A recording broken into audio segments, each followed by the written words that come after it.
This book is about much more than bullfighting.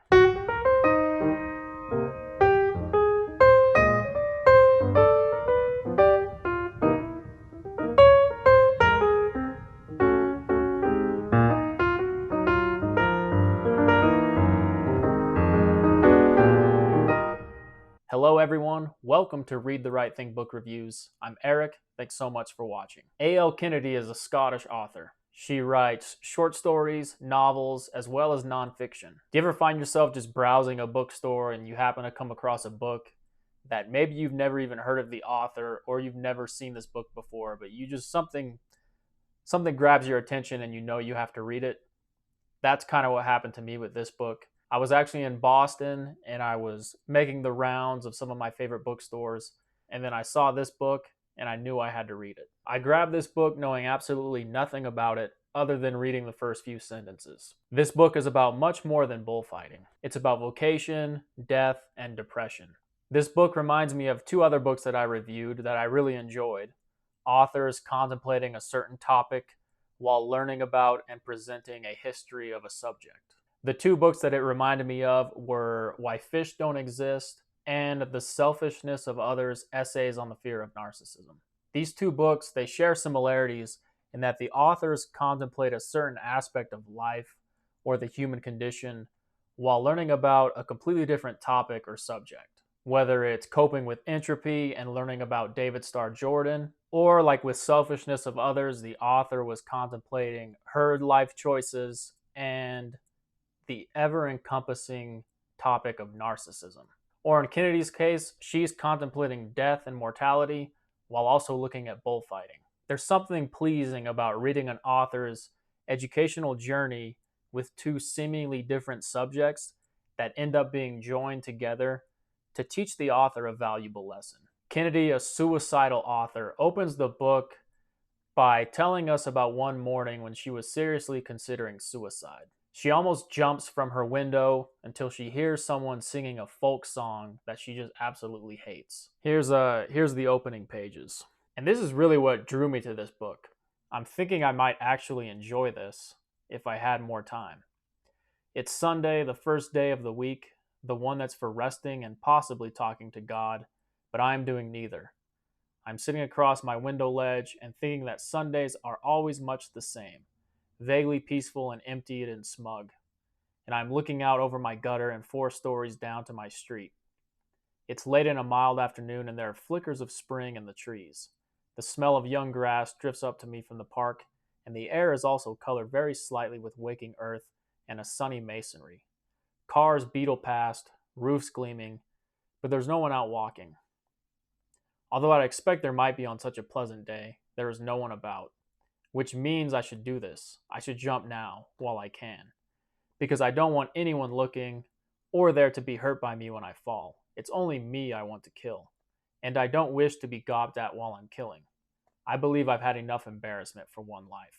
The depressed, directionless author takes an assignment covering bullfighting in Spain in hopes of finding herself. Based off of the first pages, I had really high hopes for this book. Unfortunately, this book didn't really deliver for me, but there were still some quality sections that I did enjoy. Bullfighting is ingrained in Spain's culture and history. Part pagan tradition, part religious experience, part sporting event, and part art. Kennedy asks the question, what exactly is bullfighting? She presents the history of the sport, covering everything from the breeding of the bulls to details of the matador's suit of lights. However, most of the background and the history seems more like a regurgitation of facts with little to no new insight. Now, the author was depressed and in severe pain, suffering from a slipped disc while she was traveling through Spain, riding on trains, and reading about the history of Spain and bullfighting. There were some interesting facts, but I think a documentary probably would have been more enjoyable and more informative. Kennedy, while she feels like she's lost her own vocation, seeks to reconnect with writing, and she also tells us the story of the Spanish author Federico Garcia Lorca, a Spanish poet who reached international acclaim. However, Lorca was a homosexual socialist and was assassinated during the Spanish Civil War. Kennedy does her best to tie everything together, but this part seemed really out of place with the grand picture of, bullfighting and the author's own journey. What results is kind of an awkward mashup of history, facts, bullfighting, and also the author's own pity party. I don't want to get too down on her or anyone really who is going through a crisis, who is in pain, who is suffering from a depression, but this is just how I felt about the book itself. Like I said, there were still several parts of this book that I really enjoyed, but just the overall message and tying of everything together kind of felt weak to me.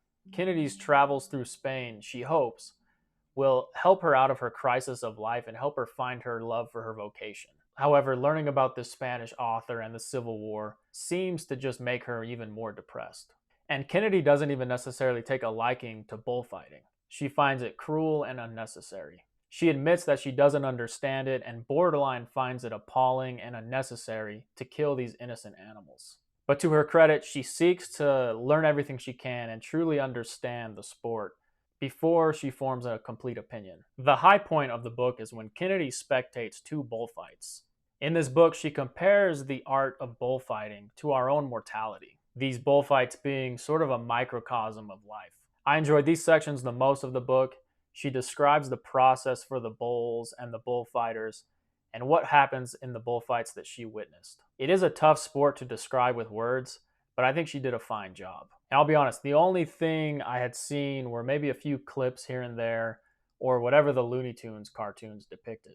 But when you read her words, and then you also go watch some of the fights on YouTube, you see how beautiful of a sport it really is, even though it does end quite violently. And I'm glad I did look them up on YouTube because although she does a good job, it is a very hard sport to depict with words. However, I was disappointed that Kennedy gained no new insights from witnessing these fights. She seemed just as lost and confused as when she started. But at least I gained a new understanding of why these bullfights are important to the Spanish people and their culture, while enduring the author's own pity party. I've always been interested in bullfighting. My grandpa actually lived in Sevilla, Spain, and my dad lived there too when he was a young boy. And I've heard my grandpa actually attended a bullfight or two, and he even bought a painting by the American matador John Fulton, which John Fulton is actually mentioned several times in this book. The bullfighting was interesting. I just wanted more from the author. More ideas of depression, desperation, writing, and mortality. The ideas presented in this book, they didn't resonate or linger with me after I finished the book. Unlike the other two books I mentioned, Why Fish Don't Exist, or the book on narcissism. Those two books, they really stayed with me for a long time after I finished them. And I still find myself today thinking about the ideas presented in those books.